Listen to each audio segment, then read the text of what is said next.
All right, could you all see my screen? Everything good? Great.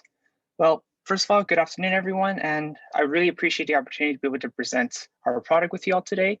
And I hope at the end of our presentation, you may learn a thing or two about neurological diseases, but more importantly, gain an interest in our product.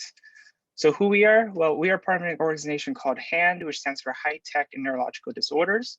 And we are a student-run, faculty-advised organization with the goal of incorporating new and innovative technology to treat neurological diseases.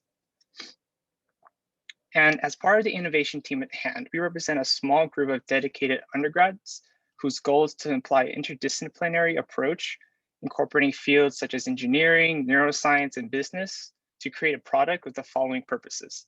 First, we want to increase the overall quality of life with patients with essential tremors and Parkinson's disease. Secondly, to grant patients greater freedom to do daily tasks. And third, to track patient lifestyle data and tremor activities so that physicians can develop more of a personalized treatment plan. So at the end of the day, we're trying to push for a device to accomplish all three of these goals with the added potential to improve millions of lives around the world. So why should we care about treating movement disorders such as essential tremors and Parkinson's disease? Well, firstly, essential tremors is one of the most common movement disorders. To provide a little bit of a background, essential tremors affects around 7 million Americans and about 5% of the human population. These tremors may restrict a person's ability to write or even hold a cup, feed themselves. Simple tasks such as holding a pencil, as you see here, may seem impossible. Next, I'd like to give a quick background on Parkinson's disease, which is another major neurological movement disorder we're trying to treat. Due to the loss of dopamine neurons in a patient's brain, people with Parkinson's may experience uncontrolled muscle contractions in their extremities, which will lead to tremors as well as loss of movement, balance problems, among with other symptoms. Parkinson's is extremely prevalent in the US with about 1 million cases, and this represents about 10% of the total Parkinson's patient globally. So currently, the most common treatment for Parkinson's and essential tremors is medication. Patients with Parkinson's, for example, may have to take daily intakes of levodopa, which is a form of dopamine supplement. And depending on the severity, patients may need up to several doses a day. And over time, this constant need for medications and uptake will equate to tens of thousands of dollars in the long run. Another more recent development in treatment for neurological disorders is deep brain stimulation, or DBS. And this very new treatment for Parkinson's disease is very invasive surgical procedures in which surgeons implant electrodes deep inside the brain where motor functions are being controlled. So overall, the big downsides to the current treatments, whether it's surgical or medication, is that they're quite expensive, and especially for surgery, they're very invasive too. So this brings us to our primary purpose today, which is introduce the iStop Shaking device, a patented device that uses miniaturized gyroscopes and accelerometers to aid patients with essential tremors and Parkinson's disease. Our device would be non-invasive and it would act like a wearable device, allow for increased flexibility and customization. Furthermore, our devices are designed to be sustainable, made from durable materials and can be rechargeable so that the user would only need a one-time purchase as opposed to medication where you have a constant upkeep. Our patent covers the 3 wearable devices that you see here. They're designed to reduce shaking in the hand through the glove, or the head and the leg through our bracelet designs. Design of our product mainly encompasses 3 key components. The first is the use of miniaturized gyroscopes and accelerometers to sense and counterbalance the tremors. Secondly, we're going to design a user interface to adjust the settings, the gyroscope intensity according to each individual needs. Now, this user interface can be both on the glove or through an app that we design and control. And third, our device tracks the vitals and lifestyle using built-in sensors to monitor patient activity. So at this point in the presentation, I like to go off on a little tangent If today I really was speaking to a group of investors, of course, I would go through each of these 3 points in more detail. But of course, I'm sure leadership here knows more about these components than me anyway. So I figured I'm going to focus the remaining time of my presentation discussing perhaps incorporating a fourth component to a device that would act as the main force to counteract the tremors. So knowing that miniaturized gyroscopes will not realistically generate enough force to counteract the tremors, I did some research to explore potential solutions. And I believe most of us are familiar with gyro gear, whose design involves a very large central gyroscope. And I know this idea would not adhere to our patent and design, so I moved on to look for other studies. And I did find one that cited success using dynamic vibration absorbers. In short, what they did was they used the material that they used was just vibration absorbent material. But upon further review of the literature, I realized that these devices are really big and pretty much look like oven mitts. So I know that's not in line with our goal because we want to improve functionality for the patient. Another wearable device on the market today that has success reducing tremors is the Ready Steady device here in this image. The Ready Steady devices uses weights attached to the user's wrist to reduce tremors. It's a rather simple solution, I might add. However, I don't see how we would incorporate gyroscopes or high-tech technology into this design either. So through my search for alternative solutions to reduce tremors, I noticed a lot of these devices were trying to develop a mechanical solution to the problem. Admittedly, I have very limited physics background, but I figured that using a mechanical force to counteract a physical movement like tremors will require a lot of energy and a lot of force. And even with the most powerful gyroscope, I suspect powering such a device would generate a lot of force and heat. And that powering such a device, I think, could be a big challenge, which is why I believe electrical nerve stimulation to be a very promising solution. I really think the idea of exploring the idea of electrical nerve stimulation would be really promising for this device to the following reasons. First, electrodes are small, and all they need to do is be in contact with the skin. Incorporating electrodes maybe into the inside of the glove allow you to keep the gyroscope like electrodes on the outside, and then like just on the inside of the glove have surface electrodes attached to certain key nerves in the skin. And furthermore, electrodes are compact and really wouldn't impact the wearability of the glove. You can still keep it small and flexible. Finally, electrodes are easily powered and wouldn't really require as much energy to run as opposed to maybe large mechanical devices such as gyroscopes. So after some research, I found this paper published there in 2017, which cited success using electrodes to affect the transmission of tremor signals. For a little background, the human body has the central nervous system and the peripheral nervous system. While we are really unable to tap the CNS without major surgery, researchers in this study explored inhibiting the PNS to minimize tremor in patients with Parkinson's. And to summarize, what they did was they attached electrodes to the dorsal hand skin area and conducted a surface stimulation of the superficial radial nerve. And they observed tremor suppression mainly in the distal joints and muscles. So I thought that was really interesting. There are also other studies out there that used wearable electrical stimulation devices to control muscle movements. While I'm unfamiliar with the exact method, generally speaking, what they did was they stimulated specific muscles in the upper extremities to boost a very controlled muscle contraction. For our device, I believe we should explore the use of electrodes to inhibit nerves specifically in the arm and hand. Overall summary, I propose that we use electrodes again because it will allow us to retain the patent design of using miniaturized gyroscopes. Plus, electrodes have the added advantage of being small and easily powered. The gyroscopes and accelerometers will still play an important key role in tracking tremors. I think with the combined technology of gyroscopes and electrodes, our device could measure just how much the hand is shaking through the gyroscope technology in real time and be able to communicate that data with electrodes to deliver just the right amount of stimulus or to inhibit the nerves. Of course, any idea that we should run by our amazing board of directors, Dr. Castillo, Dr. Mayo, Dr. Chen, especially our electrical engineer, Mr. Lee, and Dr. Bronstein.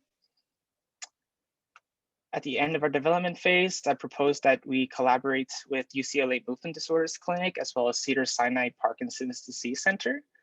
Both UCLA and Cedars-Sinai Medical Center are both ranked the best hospitals in California, and their movement disorder programs are among the best in the country. I'd like to say a special thanks to our undergraduate leadership team, especially our founder, president, inventor, all-around inspiring person, Tiffany Chen, for leading this team. And of course, none of this would be possible without the hard work of the rest of the leadership team. So thank you all for that.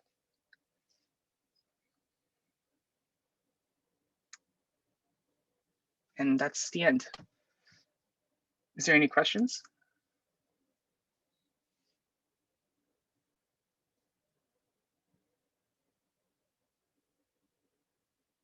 Yay, awesome job, Justin. That was amazing. If everyone could fill out the evaluation form, we'll give it a minute and a half. A minute, yeah. And then if anyone has any questions, we can ask them now. I have a question. So I was also looking at the electrostimulation, and I came across the Calitrio device itself. How does it differ in your incorporation? I'm sorry, you observed what device? The Calitrio, which uses also pretty sure electric stimulation. Mm-hmm. Through my research, I didn't encounter the Calitrio device, so I'm unfamiliar with the relationship between my idea and that one. Yeah, through my research, I didn't see that device there, but it'd be really cool if you could share that in your presentation. For sure. I might also be completely wrong in reading, but yeah.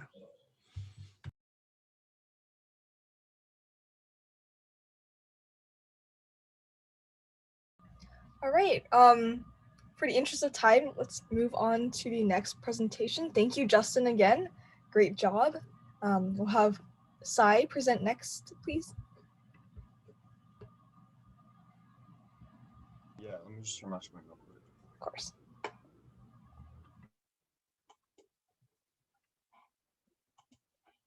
All right, can you guys all see the screen? Yeah. Okay. Well, let's go ahead and get started. Hi, everyone. I'm Sai, and this is my I Stop Shaking project proposal. So we are high-tech and neurological disorders at UCLA, and we work to increase awareness and education of neurological diseases, including movement disorders such as Parkinson's disease. In addition, our innovation team has been working to create a product that can reduce essential tremors in the hands, feet, and neck for patients with Parkinson's disease. So our goal is to create a safe, non-invasive solution to reduce intensity of essential tremors. And essential tremors, on some websites, estimations go up to around 10 million people in the United States that are affected by essential tremors. And we aim to kind of help them reduce the intensity of those tremors and allow them to kind of live their lives. And my personal goal for this project, as well as I'm sure many of other people in the organization, is that it can be used by all patients of like all age, race, and income to reduce their essential tremors. And you guys are going to see this throughout the presentation. I'm trying to come up with ways to kind of make it less expensive or cheaper because I want to kind of be able to bring this product to underserved communities as well and lower income families. All right, so victims of Parkinson's disease and many other neurological disorders tend to suffer from essential tremors. And for those of you that don't remember, essential tremors are a symptom of neurological disorders that cause involuntary shaking, most often in the hands, but they can occur anywhere in the body. And this is why our device is going to be built for the hands, feet, and the neck. And this can, essential tremors can prevent patients from being able to do normal activities that a lot of us take for granted in our daily lives, such as like writing, painting, catching a ball. And although Parkinson's disease patients have been HAND's primary focus as a group, this product will be able to help anyone that suffers from essential tremors. So it's a much wider scope, and we can help a lot more people because, as we've mentioned before, ET is the most prevalent type of tremor disorder, and again, up to 10 million Americans are estimated to suffer from that. All right, so some other products that have been created to kind of deal with essential tremors are Gyro Glove, Steady One Glove, and Calitrio. But these devices have some issues that we plan to address with our iStop shaking device. For example, the Gyro Glove, which actually has not yet been approved for sale or use, uses one gyroscope that's about the size of the person's palm. So it kind of prevents the patient from doing almost any kind of activity they may want to engage in normally. Another example is a Steady One Glove, which again is also very bulky. It uses a large counterweight to minimize tremors, and actually its base price is almost, it's actually $999. So that's a little more expensive than I was hoping our device would be, because I want to be able to help low-income families as well. And then on the other hand, we've mentioned this before, other devices such as the Calitrio use riskier or more invasive methods such as electrical nerve stimulation, and that might not be the best option for our patients, or they might not want to go that far yet. So another common theme is that many of these devices that are currently available only target hand and wrist motions, and our device will target tremors in the leg and neck as well as the arm. So my proposal uses a safe, non-invasive method that has virtually no risk to the patients and will allow them to do all activities safely and unencumbered. This study, among others, is an experiment by the University of Florida that tested patients suffering from tremors and their ability to carry out tasks after cooling their arms for 15 minutes. In this specific study, after cooling their arms, they had their subjects draw lines, write sentences, and draw spirals. And these are all tasks where people suffering from tremors greatly struggle.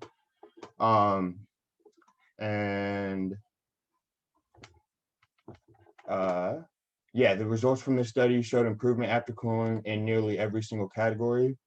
So there's kind of a small summary of the results. I'm not going to go through the whole thing, but basically it shows the values before cooling and the values after, and in almost every single activity they decreased. And right here is kind of a picture of some samples from the experiment. So that's a picture of them cooling. And then on the left, we see the first task was for them to draw a straight line. So this is before cooling and this after. Another task was for them to write sentences. And this is, again, before cooling, after cooling. And then the final task was to kind of draw spirals. And then here we see before cooling, after cooling. So we see that there's tremendous improvement, and it's actually a field, it's a method that hasn't been explored that much. I'm not sure why, but I think we could tap into that and kind of take advantage of it's kind of a simple and elegant mechanism. Yeah, so this non-pharmacological solution has already been applied, and we can see this in kind of sports performance and recovery. As you guys can see, this is LeBron James, and then this is me. That would be the first day of tryouts, and I can tell you guys from personal experience, this is very useful. Yeah, so we can apply these same principles to the treatment of essential tremors, providing patients with a safe and low-cost solution. All right, so my solution combines two treatment paths to create a safe, non-invasive, and patient-friendly device that will give the patients the flexibility to carry out their daily lives without worrying about essential tremors. I especially want to ensure the comfortable and easy usage of patients' fine motor movement, which many other devices are unable to do. In addition, this proposal is a relatively low-cost option and will provide a viable solution for low-income families struggling to manage their tremors. So we can kind of think of this device like an ice pack shaped in the form of a glove or sleeve. It will have two layers, one for storage of the chemicals needed for the cold reaction, and another where the chemicals will mix and start the endothermic reaction that will cool the patient's arm. So we're gonna this kind of just like a drawing that I made when I was first coming up with the idea. My handwriting is not very good, so you guys don't have to try to read that. But basically what we're gonna do is we're gonna release 100 grams of ammonium nitrate and 200 milliliters of water into the bottom layer of the sleeve. And this is actually the reaction that a lot of ice packs use. And this cold reaction will last for about 20 minutes, after which we expect the tremors to be limited in intensity for about 1.5 to 2 hours. And obviously 1.5 to 2 hours is not the time range that we want. We want our product to be meant for all day usage. So I want our device to have at least kind of 6 compartments to store each ingredient.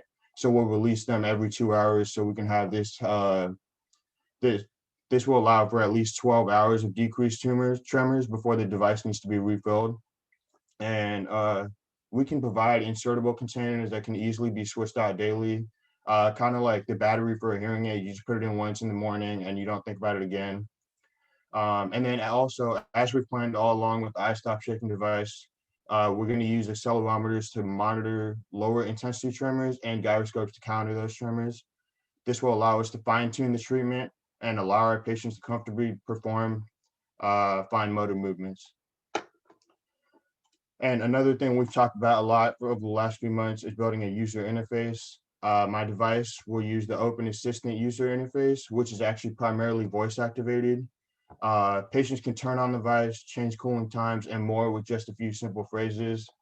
This is especially useful for patients experiencing tremors who often struggle to correctly press the right buttons. Hopefully we have some Harry Potter fans that know what the Marauders map is. And then we could also use the device, have the device use Bluetooth to automatically transfer tremor data to the patient's phone, doctor files, etc. This would record and analyze tremor data and eventually would be able to predict when tremors are going to occur, what activities to avoid, and more. And finally, we want our product to be strong and stable while blending in with the rest of our patient's clothing. So the device will be weaved into a Dyneema fabric, which provides both strength and durability while also being lighter than other fabrics. All right, so for deliverables, I would aim to build the first prototype of the device by the end of spring quarter. And the first prototype doesn't have to include everything we plan, but really just like the cooling components, the accelerometers, and the gyroscopes, right? So we could kind of see whether the main part of it works. After that, we'd begin to find volunteers that would test our device. After a suitable number of successful tests, we can move on to more advanced prototypes. So that would mean adding the voice activated user interface, the Dyneema fabric, etc. And ideally, we would finish with testing by the end of summer and move on to advanced prototypes during fall quarter 2021. And overall, I would imagine that we should start pitching our product to companies, clinics, and hospitals sometime during the next school year, hopefully around winter 2021. And we could also, another thing I was thinking about, we could also discuss selling our products directly to consumers through online sales, and then using the money and funneling it back into the device and trying to improve the device and make future alterations. Yes, and this is our great hand officer team. Just shout out to Tiffany, Jane, and Shripad, who have all been very great for the IT team. And these are our advisors. We will consult our advisors in all decisions that we make. And our advisors include Dr. Marlias Castillo, a professor at UCLA who specializes in OCHEM. And she's supposed to be one of the best OCHEM teachers, so I'm looking forward to that next quarter. Dr. Darlene Mayo, neurosurgeon at Cleveland Clinic. Dr. Chen from Maryland. Dr. Lee Felsenstein, who designed the first commercially successful portable computer.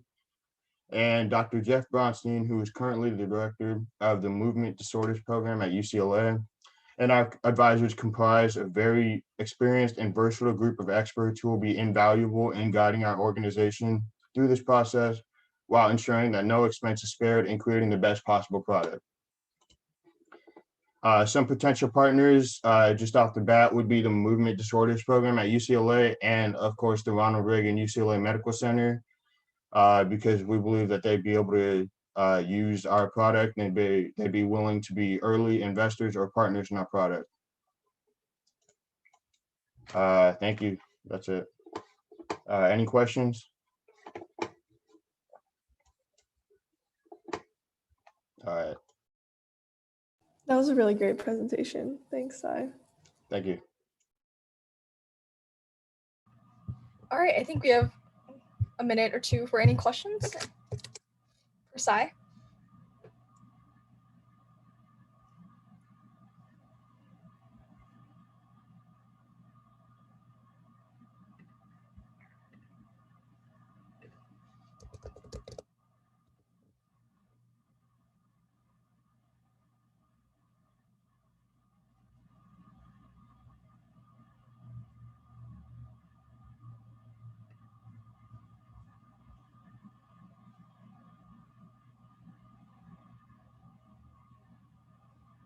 Okay, cool. Let's move on to the next presenter. Thank you again, Sai. That was an awesome job. I think we have Austin coming up. Yeah, okay.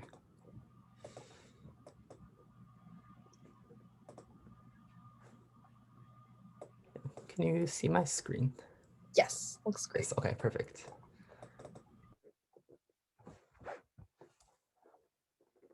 Sorry. So hi everyone, my name is Austin. I'm a first year cognitive science major at UCLA. So in high school, I was teaching piano to one of my neighbors who was an older adult who had Parkinson's disease. And through this experience, I gained lots of interest in the role of technology for improving the quality of life for those diagnosed with this common condition. So at High Tech and Neurological Diseases, we synthesize ideas from multiple fields to create user-friendly and effective devices to minimize Parkinson's tremors. In particular, the iStop Shaking patent, a device to counter hand tremors, can become not only an accessible external intervention to assuage symptoms, but also a vehicle of autonomy and improved morale for patients. In this presentation, I'll present to you about the mechanics, unique features, and implementation plans for our device. Now let's begin. So here's what I'll be going over in the presentation. First, going over the history of Parkinson's disease, the existing solutions, but also what makes our product special and distinguishing them from the existing solutions. Then I'll be applying like a musical therapy perspective to the device and maybe having a potential add-on. Then throughout the presentation, we'll be focused on the deliverables and also the support that we have. Yeah, so what is the problematic that our device hopes to address? So our product was designed in response to a growing number of patients with Parkinson's disease, which affects almost 1 million people in the USA alone. And the disease is neurodegenerative, which means it results from the loss of nerve cells, and specifically the nerve cells that produce dopamine. And slowly, the patients will lose their motor function. And this is especially an issue given the aging population of many countries around the world, including the US. And the symptoms that we hope to address the most with our device are the tremors. And currently there's no cure for the disease, but treatments such as the surgical deep brain stimulation procedures and also oral drugs such as levodopa, they do exist. External tools such as weighted spoons and like accommodated writing utensils, they also exist, and they can make day-to-day tasks easier for those diagnosed with this disease. But as you can see, there's not many technology-related devices that can address the root cause of these daily life difficulties, which are the tremors themselves. There are some physical music or movement therapies that exist, and later in the presentation, I'll propose a potential way to synthesize these types of therapies with this device. And so on this slide, there's two quotes from the Parkinson's Foundations. These are patient testimonials. I'm not going to read the quotes, but in a nutshell, we hope that our device can be the bridge or the transition between patient A and patient B. Yeah, so next, I'll go more into detail about what makes our product unique. And basically we offer a non-invasive device to improve patients' motor function and also monitor symptoms. And here's an overview of how I'll be describing the device. I'll start with the mechanics, specifically the gyroscopes and accelerometers, linking that to the user interface since we hope to make the device accessible and easy to use. I'll go over the innovative add-on that I will propose. And throughout this section, the main themes that will be overarching are the safety and ethical considerations. Yeah. So for mechanics, the I Stop Shaking Hand glove has 24 to 30 mini gyroscopes that are powered by long life batteries, and they're also connected to tracks. So once the gyroscopes are spinning, they will create a angular momentum force that counters the tremors.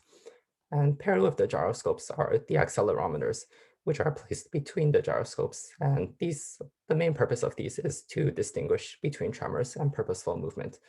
And the material for the glove will be flexible since one of our goals is to, one of the root goals for us is to improve patient autonomy. So we don't want to be restricting their purposeful movement, but we simply want to make these purposeful movements easier by restricting only the tremors. And regarding the user interface, so the on-off and the intensity switch buttons, they're very easy and obvious for the patient. And we were also thinking of integrating a way to measure other vital signs such as skin temperature, blood pressure, those kind of signs that patients with Parkinson's may also be interested in knowing. And since this data will be available for the patient, for us, and also the caregivers potentially, one of the guiding principles that we will operate under is the consideration of data privacy. Yeah, so now I'm gonna go on to this musical therapy. So when I was working on the proposal, I wanted to bring in my past experience and also my interests, witnessing how music helped my neighbor. When he was playing the piano, I was teaching him, and then the moment he played the piano, his hands, the tremors were decreased by quite a lot. And I was just really interested by that. And since right now there exists lots of music, rhythm, dance therapy for patients.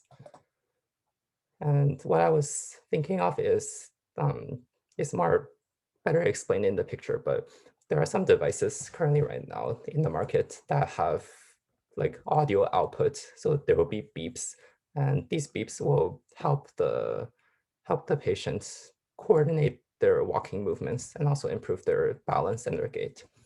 So I was thinking we could have a rhythmic pulse feature rhythmic pulse feature to the hand glove, but additionally, maybe having patients be able to customize what music they want to hear from the device, since Parkinson's patients are also at risk of depression. And since music has been shown to increase dopamine levels, having the patient's favorite music be really easy to access could be an easy way to improve their mood. Yeah, so next, here are some deliverables that we hope to offer. Our main outputs would be the device itself and also a mobile app that will increase the accessibility of the device. And with these two outputs, we hope to extend in the future. And we believe having the mobile app will allow for greater patient and physician data coordination and more user interaction with our device. And for implementation, so right now we're at stage 3 around the prototype development, which is going on in UCLA right now. And for our next steps, we hope to we will consider the materials, more coding for the user interface, and also conducting the trials, as well as seeking investors. And these steps will be guided by our undergraduate leadership team and also our board of advisors team, who are working really hard to make this device accessible and effective for patients. Yeah, and thank you very much.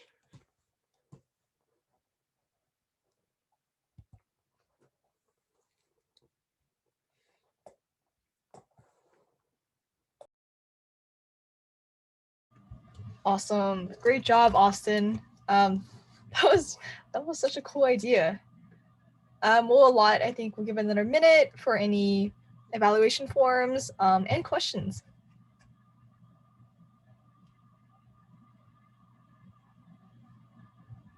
Tiffany, Yes. I think we're running a little bit behind. So are we gonna go over, or are we just gonna like have save the people for next week? Yeah, that's a good question. Jane, what are we thinking on that? I think we were planning on going over, but yeah, if that's okay with you guys, because I think it'll be like 10-15 minutes over. But we understand if you have to go.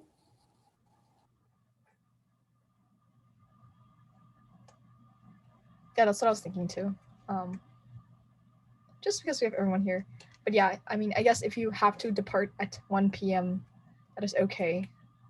Though we would really appreciate it if you would stay and, fill out reflections, or just listen to your ideas, to fellow members' ideas. But yeah, okay, sweet. Thank you again, Austin, for a fabulous presentation. I believe we have, I'm lost in my spreadsheet. Alex? Thank you, yes, Alex. All right, give me a second. Let me screen share.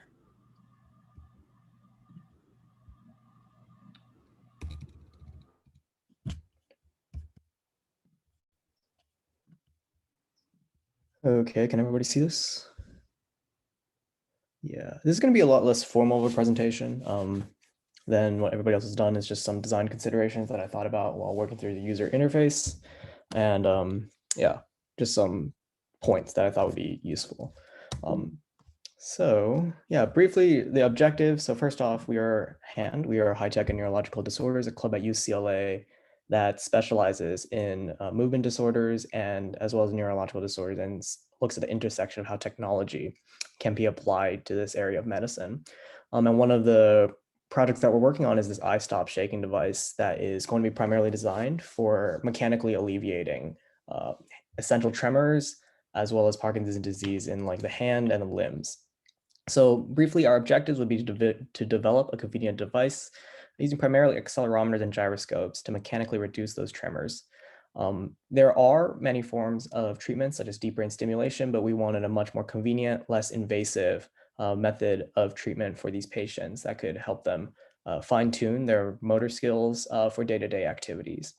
And then other main objective is to develop a mobile user interface that appropriately addresses these user concerns and provides them, as well as their physicians, with a meaningful look into the data and activity of the eye-stop shaking device.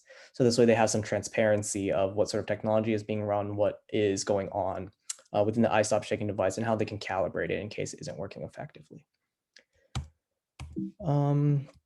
Yeah, so a little bit about the two disorders that we're trying to target. One of them is essential tremors, which affects about 7 million in the United States. And it is essentially a tremor occurring in the hand, head, arms, voice, tongue, legs, or trunk when they are outstretched or during fine motor movements. So these tremors would especially appear when the patients are attempting to, say, pick up a glass of water or use a pen. And the other one would be Parkinson's, which affects about 1 million affected in the US. It's generally primarily known to affect older individuals, but it is a neurodegenerative disorder due to the loss of dopamine neurons, so lack of communication, and this will result in tremor at rest, as well as bradykinesia, limb rigidity, and gait imbalance issues. So both of them are movement disorders, and we're aiming to target and slightly alleviate the shaking that people afflicted with them might have, and therefore allow them to continue about their day-to-day lives in a much more stress-free and easier fashion.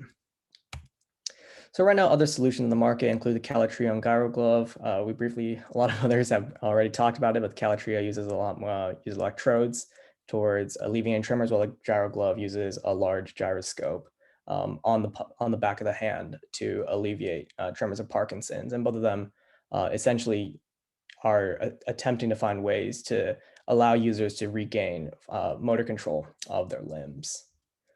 And so the eye-stop shaking device, I'm just going to go over in brief. It's going to be primarily composed of tracks and gyroscopes and accelerometers, all working in tandem to reduce the shaking that does appear during tremors, especially with the gyroscopes and accelerometers, providing essentially a feedback loop where the accelerometers can detect what the shaking is like, the amplitudes as well as the frequencies.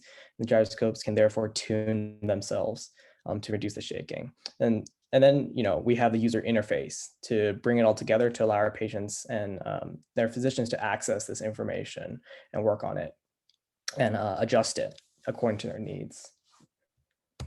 So some interface design criteria. First off, one of the biggest things we want to focus on is having accessible data for users and their doctors. We want to break down what we have for accelerometers, as well as what the gyroscopes, what our technology is essentially in some sense seeing, and then having all of our users be able to access that and then can adjust it. Although also other things for consideration is that we want to reduce the need for fine physical gestures, perhaps through automation, hands-free input, as well as if we are going to have them interact with the screen, we're going to be needing large finger gestures to navigate. Essentially, we already know that they are going to be, they're dealing with tremors already, so we want to reduce the impact of tremors on navigation of the app. So large, broad strokes would work a lot easier than, say, fine motor movements, such as a pinch that the rest of us might be using. Furthermore, we have icons and text. We want them to be easily understandable for an older audience, simply because generally speaking, that is who might be using it. However, we do want to have options in case a patient wants to access detailed information. We'll have that at the back of the app that they can look through, and therefore patients as well as their physicians can really calibrate I Stop Shaking to their needs. And then as much as possible, declutter the interface and use large icons, buttons for navigation, simply because it's much easier to read. It's also going to reduce the amount of stress. And also because when we're designing a health app, people aren't going to be using it the same way they use Facebook. They probably don't want to spend hours on it. So we want to get them as much information as quickly as possible instead of having them jump through a million hoops. So other things, some more criteria, I want to break it down for the patients as well as for the medical professionals, because for the patients, general trends are probably enough. I doubt they were going to understand all the specific points of accelerometers, as well as every single point of data that we're gathering. So giving them a general idea of what's going on and some very quick takeaways will help them much more than giving them an entire spreadsheet. I think, a standard days as well as an automated app navigation that stays constant day to day might help the most. Simply because this way they can say at the beginning of the day or at the end of the day, quickly check in on what their tremors look like throughout the week, what sorts of points they should be aware of, and move on with their day, what they need to get done, instead of binding their life to this app. So for instance, it will highlight the most important points, and I'll bring that up in very quickly, and then they can see more if they so choose, simply because generally speaking, unless serious problems arise with the I Stop Shaking device, I do not believe, I would assume that patients do not necessarily need to spend too much time on the application. On the other hand, for the medical professionals, we want them to have detailed information about tremor history, I Stop Shaking effectiveness, so that they can properly find remedies for their patients. So that, I Stop Shaking, one of the advantages that we have is that it is a private device that patients can use, meaning that it will have a lot of data, and that can greatly assist the medical professionals with diagnosis, prognosis, and other forms of medical treatment. And then we also wanted the data to be presented in a way that can be used for further remedies, calibration. So these are just some ideas. This is a very early iteration, and a lot of the user interface hasn't been developed simply because I haven't had too much time yet. But one of the things is on the left, you'll see some ideas that I have for what patients can be going through. And I think one of the big things is that for each screen, we want there to just be one or two main takeaways, and essentially have a sliding sort of slideshow that stays constant day to day. So, patients, our users immediately upon opening the app will be presented with roughly how the I Stop Shaking device is performing before it can move on to trends such as weekly history, and just bringing up two, quick points. Tremors have been reduced by on average 60% this week, and most effective in, say, reducing tremors in the index figure. Just quick points that I think, the patients can get a very good idea of how the device is operating instead of seeing every single data point. As well as a third screen, we can have it essentially maps out where the I Stop Shaking device might be working well, where it might not be working well. And one thing I want to keep in mind is that I would like this to progress in a slideshow, say from left to right, and have it stay constant near day to day. This way, maybe it takes less than 5 minutes, but the patient has a very good idea of how their tremors are behaving, how the I Stop Shaking device is behaving, and this way they can move on. And if needed, they can calibrate. I don't have a screen for that yet, but that is something we can definitely develop. On the left, we have, just a basic idea of what data could look like. There's a patient I've not gotten the time to put as much consideration into the physician screen yet, but if physicians would have a lot more data, they would have a lot more charts, a lot more access to the specific data points than, say, a patient would see, simply because they have the ability to process all of it, and they can download it for their own use on their free time or to look at during sessions. And so with all of this, just some other thoughts about our team. This is our board of advisors who we will be consulting throughout the entire development process, as well as our undergraduate leadership. And we are very thankful to have all of them. And we will, we'll be rolling this out throughout the next few quarters at UCLA and hopefully have something deliverable very soon. Yeah, that's it. Thank you.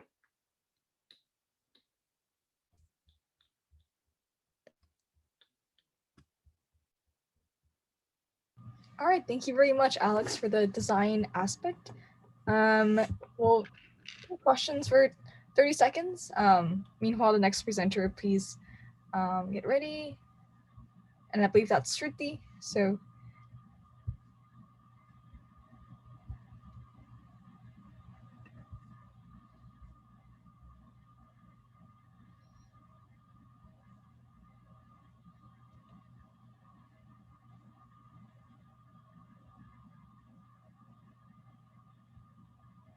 all right, thank you for your feedbacks. Shruti, you can take it away, and thank you again, Alex.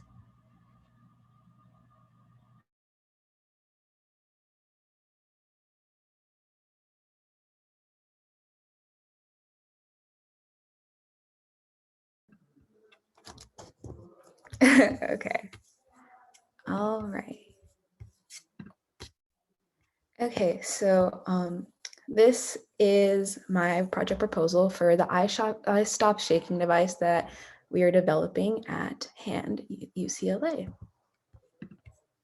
All right, so we here at HAND UCLA, which represents the high-tech and neurological diseases, especially the innovation team, have made it our mission to improve the type of care that is available to patients who are suffering from essential tremors, with a particular focus on patients who have Parkinson's disease. So our mission is to create a device that allows these patients to regain their fine motor skills, and so that they can be performing daily activities that we kind of take for granted, such as writing, drawing, eating, cooking, and do all these activities with minimal effort. So what is our solution to this problem? Our I Stop Shaking device has been designed to specifically reduce hand tremors, hand, foot, and neck tremors, so that patients can perform these daily activities with minimal interference. This device is perfect for patients with essential tremors who suffer from being unable to perform daily tasks without assistance, and its data collecting features can help patients monitor their tremors and recognize the triggers of these tremors to help them reduce their tremors overall. Due to the expansive market for these products and the uniqueness of our product in comparison to those on the market, the I Stop Shaking device is an amazing opportunity to invest in a device that will revolutionize the way that tremors are understood and treated. Overall, it is our hope that this device can improve patients' lives and teach them more about their tremors, ensuring that they continue to perform their daily routines without assistance, even with their diseases. All right, so what is our problem? So Parkinson's disease is a disease that affects around 10 million people worldwide, according to multiple websites. So starting with a slight tremor in one hand and one foot, the disease progresses until the fine motor movement of these patients is almost impossible. So these tremors are called essential tremors, and they are a symptom of Parkinson's disease, but they are by no means just exclusive to Parkinson's disease. So essential tremors can affect almost anyone in the population if they have a disease or a different disease, if they have different diseases, or if they just have motor movement problems. So Parkinson's has essential tremors coupled with bradykinesia and rigidity, especially in their muscles, which can then make them incapable of performing like daily tasks we take for granted, such as writing or cooking, as I said before. And so while these symptoms can be treated individually, there aren't very many solutions that can help the Parkinson's patients with their essential tremors. And these solutions aren't very much they don't really cure the problem. They're simply treating the symptoms. So even if they are treated, they will have to continue to be treated for the rest of their lives, and they will have to continually take medication or perform certain tasks until the disease is either cured through medical advancements or their eventual deaths. So it's imperative that with these symptoms, we have to treat them fully to ensure that the Parkinson's patients can be able to perform their daily movements and tasks without worrying about their tremors getting in their way. So what are the products on the market so far? So right now, there are a couple products on the market that are used to treat essential tremors. So first here, we got the Steady One glove, which is, as you can see, a very dense and like motorized glove, which is batteryless, and it basically uses non-Newtonian fluids to oppose the movement of the tremors, to then stabilize your hand and then to reduce the tremors in the patients. But as you can see from this picture, the device is fairly bulky and can get in the way of doing finer motor movements because of how like it doesn't really feel like you're using your hand. You're using something that is on your hand. Another device is the Ready Steady glove, which is over here, which then incorporates weights, which has been shown to improve tremors, because like putting slight weights on a person's hand has been shown to reduce their amount of tremors. So the Ready Steady device has been fairly useful and fairly worthwhile in the market because it has been shown to reduce tremors, but it also comes with a limit because you can only add so much weight before it's too much for a patient's hand to handle and before it becomes too heavy for the patient to pick up every day. And there is kind of like this problem with it in the fact that they will have to be holding weights every day, and it could like tire their hands out. It could make their hands sore from their weights. So even if it is a very useful product, there are some disadvantages with this glove. We also have the Tremolo device, which is a device that uses tuned mass damper technology, which then counteracts the tremors by moving in the opposite direction of the tremors. And this device has no nerve stimulation and no electrical components, which makes it safe for people of all ages.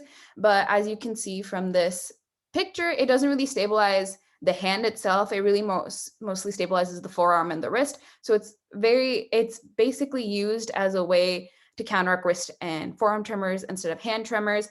And it is still slightly bulky, as you can see from this device. And then finally, we have the Cala Trio, which then uses electrical stimulation of the nervous system. Yeah, it uses electrical stimulation to reduce tremors by stopping them when the like tremor signal is made in your brain. But once again, this uses electrical stimulation, which as of right now has no side effects, but could potentially have bad side effects moving on in the future as we do more research into it. So while these devices are all very useful and important, there are still some drawbacks with each of these. And other than devices, there are some other therapies that have been used. There's drug therapies with levodopa, and there are two drugs like propranolol and primidone, which then are beta blockers or anti-seizure medications, which can reduce your tremors.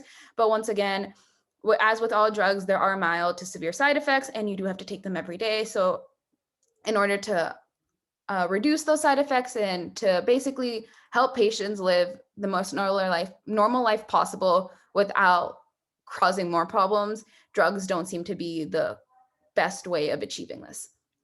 All right, so what is our solution? So it's simple. We are basically developing an eye-stop shaking device, which is going to be a glove, an anklet, and a neck brace. And our eye-stop shaking device is made from a combination of many different fabrics, and so to make it more comfortable for the patient and to make it feel like as if the patient isn't really wearing a glove in the first place. It's just their hand and doing the motions. So we propose that we use a combination of low density polyethylene, high density polyethylene, and nylon in certain areas of the glove to improve the glove's function and to keep it stable and secure without ruining the flexibility of the glove and without like ruining the patient's ability to perform certain tasks with the bulkiness of the glove.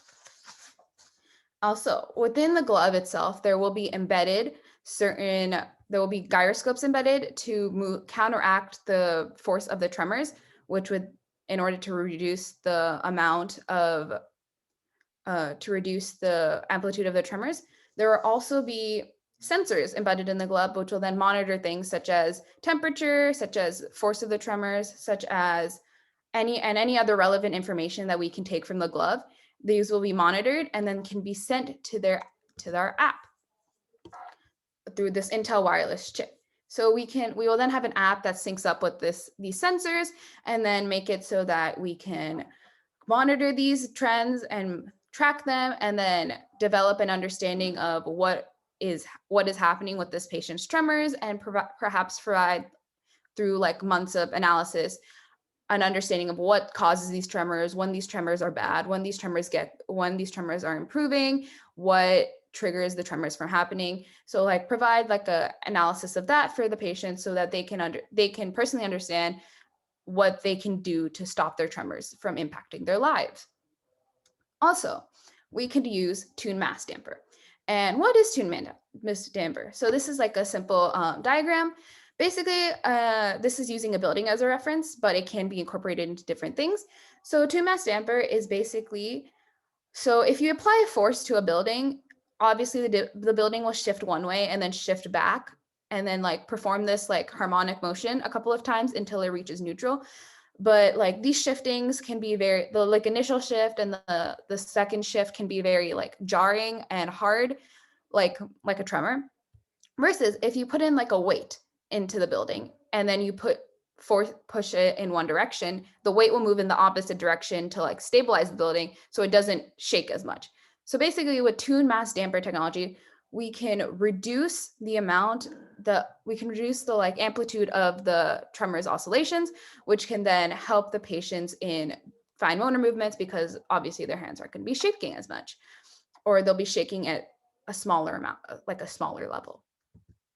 So what are our deliverables? So we have a certain amount of deliverables that we are thinking about. So first of all, the gyroscopes, the sensors, and the wireless chip we need to develop and produce in order to test them out with the glove and to see how they can work, how well they work individual of the glove, and then how they will work with the glove.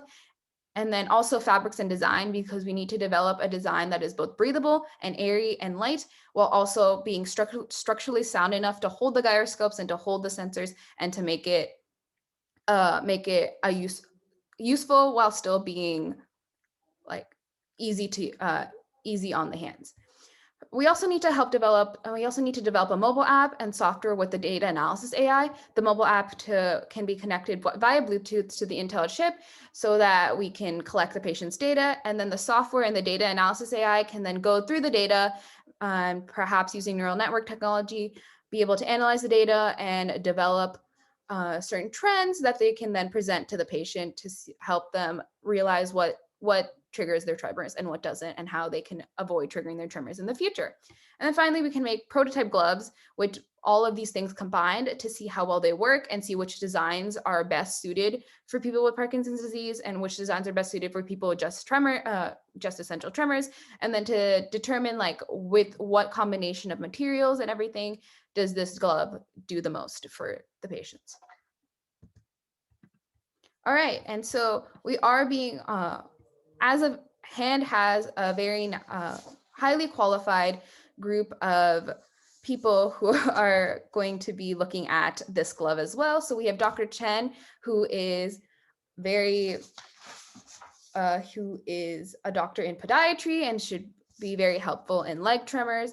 Then we have Dr. Braunstein, who is a neurology expert and can help explain to us certain neurological concepts about the tremors. We have Dr. Castillo, who is a chemistry expert, as well as Dr. Mayo, who is also a neurology doctor and is specialized in tremors and Parkinson's disease. And finally, we have Mr. Felsenstein, who is our engineering expert, so he can help us with the engineering aspects of the patent. All right, and if you guys would want more information, it's these are about, the first couple of links are about essential tremors and certain cures for essential tremors, and the bottom links are about Parkinson's disease itself and certain stats about that. So thank you for your time, and just remember, whatever you throw at us, we can handle it. Okay. Oh my. All right. Thank you, Shruti. As always, please fill out the evaluation form. We have two more members here to present. We have Sasha and Daniel. So I guess Sasha, you can queue up the presentation. And any questions for Shruti, you may ask them now.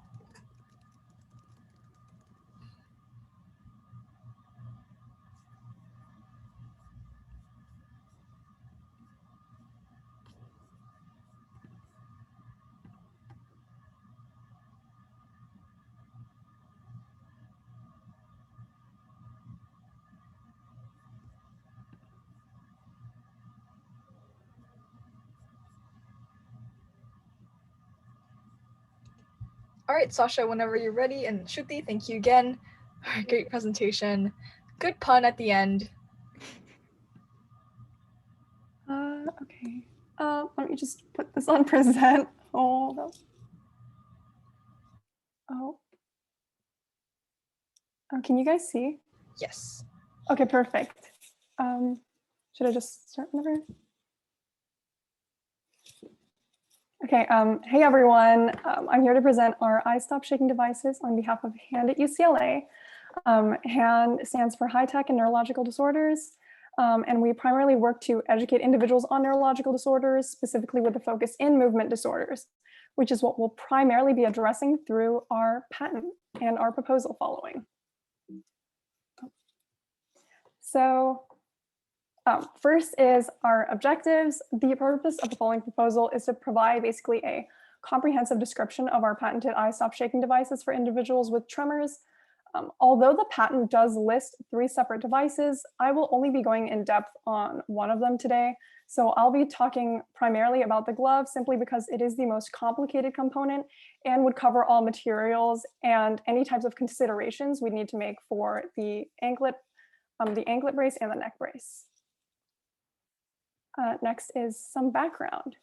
So our proposal pertains to 2 demographics primarily, individuals with Parkinson's disease and individuals with essential tremors.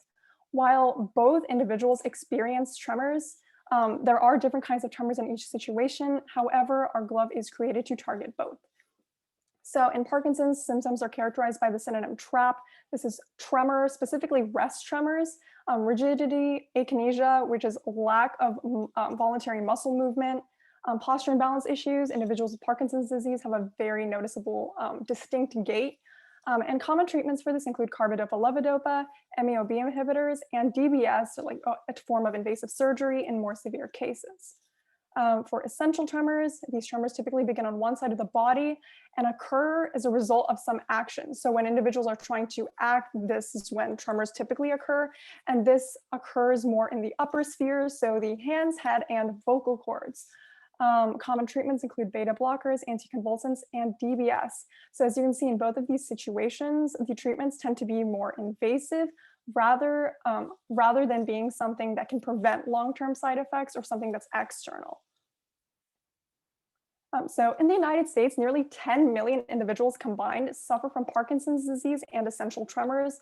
This makes it a really lucrative market to release a medical device.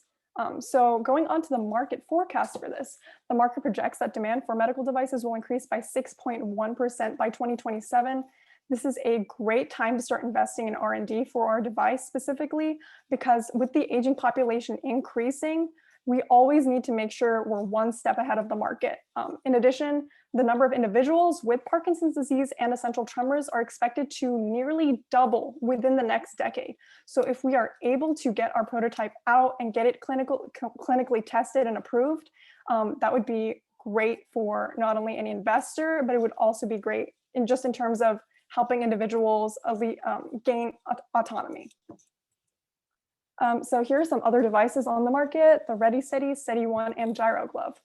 So Ready Steady is an orthotic glove that uses a single calibration and aids in gross motor movements. However, unlike our I Stop Shaking device, it doesn't particularly work for fine motor movements.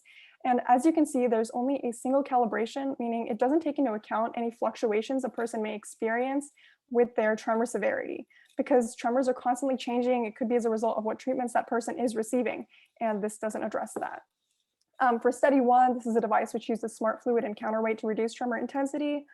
Once again, as you can look from the image itself, it's an extremely bulky device and it's a little difficult to use. It only allows you to create gross motor movements and does not have any sort of user interface that would allow you to adjust the device on your own. Finally, there's a Gyro Glove. This has a singular bulky gyroscope placed on the wrist to respond to motor fluctuations. From the meeting with Dr. Felsenstein, we realized that this is probably not a feasible solution, and it doesn't align with our patent either, because we need to have one large gyroscope to do so.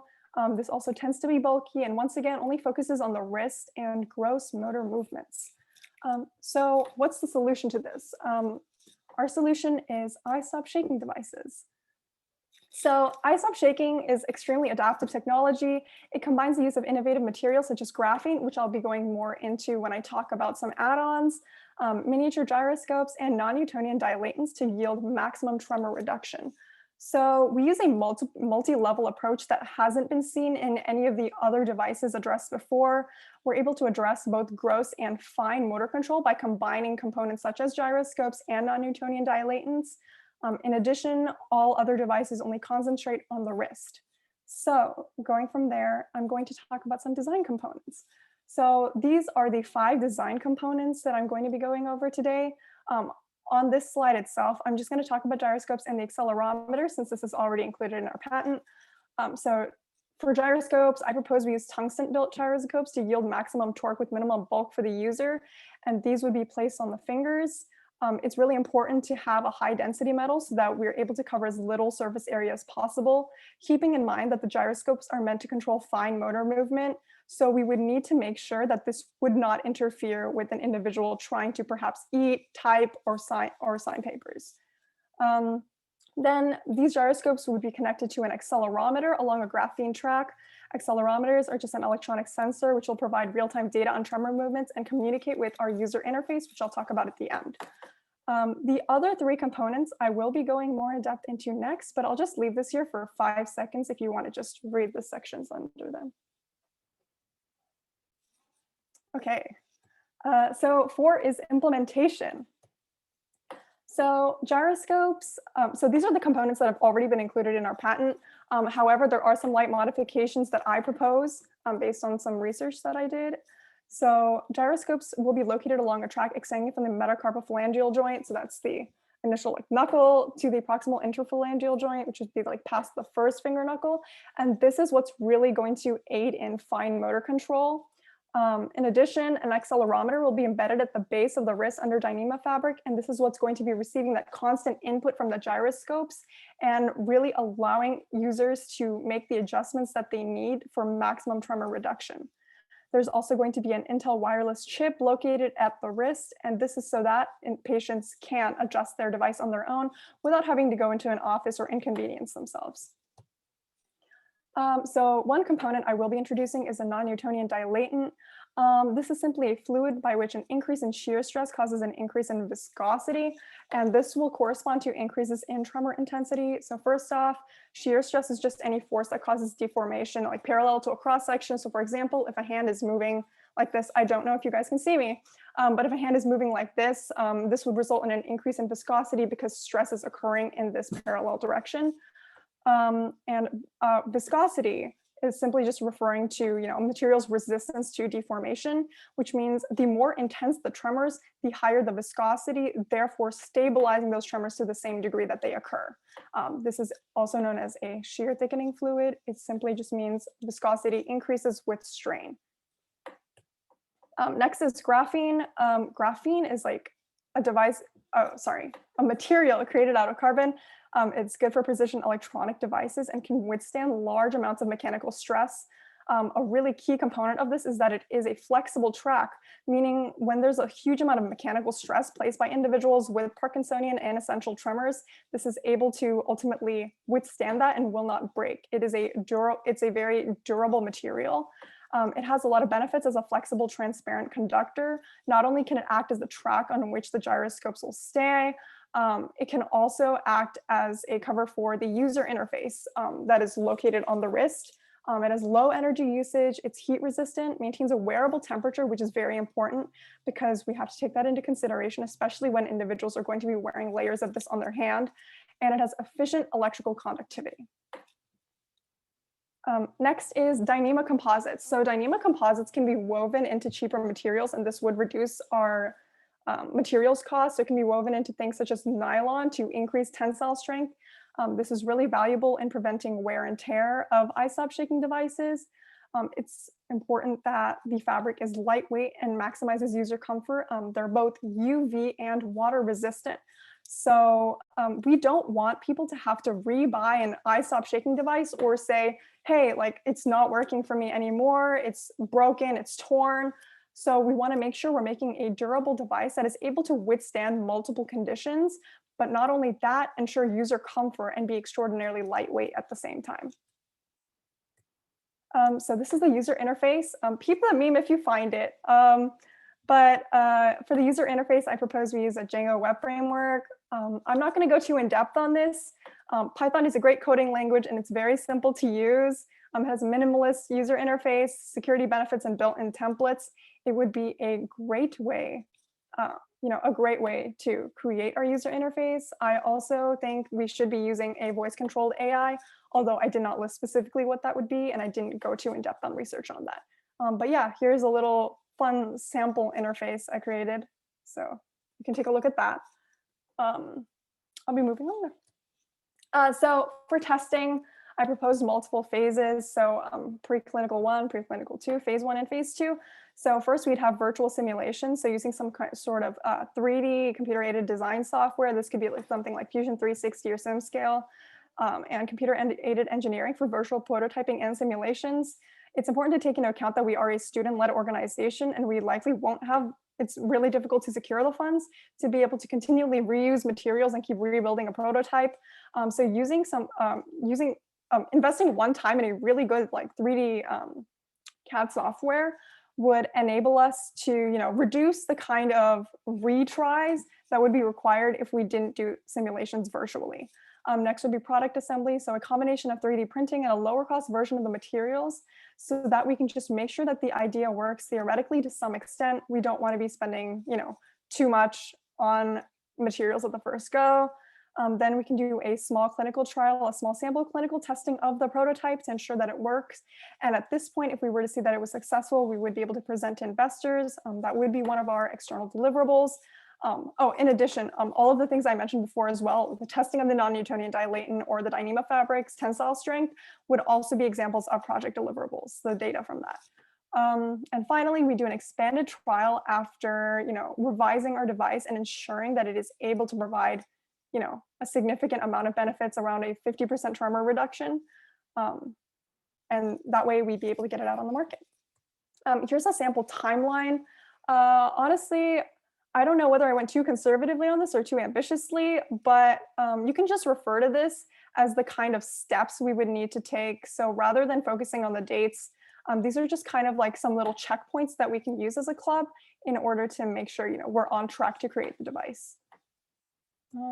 So next is authorizations.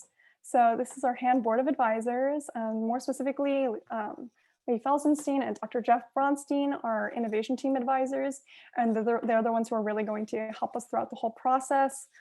Also, totally my bad for not including the board members on this, but shout out to Tiffany Jane and Shripad for really helping us through this and giving us a lot of information on the project overall. It's definitely a very complicated topic to break down.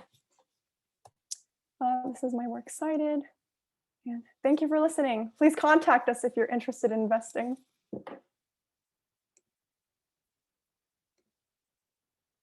Oh.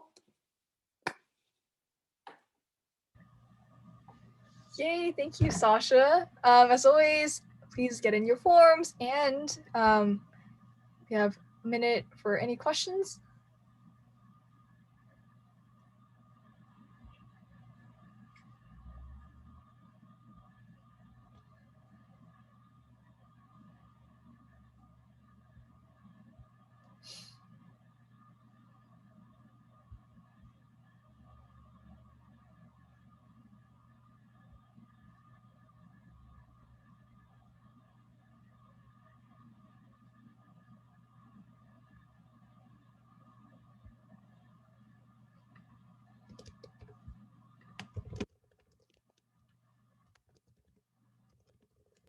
Can I start sharing or? Yeah, sounds good. Okay. Hello everyone. My name is Daniel, and this is my project proposal. Alright, so we are HAN at UCLA. We stand for High Tech and Neurological Disorders. And this year we're focusing on addressing tremors with our I-Stop shaking device. I'm trying to make this presentation go quick in the interest of time, as we are significantly over time. on the issue of tremors. So there are various different types of tremors. The types of tremors we'll be addressing in our design would be for Parkinson's and essential tremors. Parkinson's is very prominent with 1 million people being diagnosed, and is increasing at 60,000 people per year. So it is going to be a big market, and the government also funds research, which is I think it was $1 million. For tremors, there's 10 million people, and not the people that are affected by medication, that are helped significantly by medication, isn't most ideal, only around 60%. I won't be going much in depth into the biological side of it, as you guys probably got enough of that from the previous presentations. Parkinson's, the tremors are mostly concentrated at the hands and legs, while for essential tremors, it's hands, legs, head, and voice. All right, so present solutions in addressing tremors. There's a study one mentioned by everyone, ready study mentioned also by everyone, and tremolo also mentioned by a couple of people. Study one uses smart fluid and counterweights. It doesn't address finger-related movements. Doesn't require battery, which is good. Ready steady, it's a counterweight, but the only thing is because it's customized per person and to see their movements, if their hand tremors get worse, it would be very difficult to adjust that because the weights are consistent. Tremolo uses mass temper technology, but on their advertisement, it is only effective for essential tremors, but not Parkinson's. This mass temper technology is going to be the key of my addition here. So just a little bit of background on the I-Stop shaking device. You guys already know, miniaturized gyroscopes and accelerometers to counter tremors with an accessible user interface, with Bluetooth control and controlling and seeing like the data stuff. A change that I think a lot of people are using is that gyroscopes will be placed on fingertips. So you could, because the gyroscopes themselves can't be strong enough to reduce hand tremors as a whole, but it can reduce finger tremors. So the main problem I'm trying to portray here is that our current device cannot address wrist tremors, and that was what I'm going to be focusing on. So I-Stop shaking device and a tremor reduction device wrist cuff. So I'm going to be using the principle of the tremor reduction device mentioned by Tremolo. It uses a mass tune dampening principle. I think that was mentioned before. And studies have shown that it can reduce 4.5 and 5.5 hertz tremors, which is the tremors that are, it's in the range of Parkinsonian tremors. So the basic idea is that it would be this technology for the wrist and the hand technology, fingertip technology for the gyroscope. So it's two parts. So what is the mass tune dampening principle? If you can see on the slides, mass 2 shakes and vibrates in the opposing direction, which reduces vibrations and oscillations for mass 1. So that's basically how it works. So one thing vibrates and one thing becomes reduced and dampened in movement. So the I-Stop shaking device would hopefully be able to incorporate a wrist part, which has a miniaturized TMD mechanism. So it would be taking the data of movement, vibrate and in an opposite direction, and create a dampening of the tremors themselves. Deliverables. There has been studies that show that these do reduce tremors significantly, around 75%, I believe. And we have already shown that gyroscopes themselves reduce finger tremors. The first proof of concept that is integral to this device is a miniaturized spring system, which can show that the ratio of mass that is vibrated can reduce the oscillations of the bigger mass, which is the hand in our case. Criteria would be 80% reduction rate from whatever the initial frequency was. And overall, it would be 3 physical parts. One part would be the glove, one part would be the tremor reduction device, which is on the right there, which goes on the hand. And the other one is just a wrist cuff for stabilizing and putting it on so it doesn't have direct skin-to-skin contact. Of course, we would be presenting this idea through the board of directors, And with their expertise, hopefully they can give us a green light or a red light or whatever lights in between. And thank you for the undergraduate leadership for helping us through the process. Thank you. If you have any questions, I totally understand. I skipped over a lot of the main things. Yeah. All right, thank you, Daniel, our last but not least presenter. Thank you, Daniel. Yeah, I think that's all the presentations we have. So, I mean, once you fill out the form, you're free to go, or you can stay to ask any questions you have. But yeah, thank you so much to all of our 6 presenters today. Great job, you guys.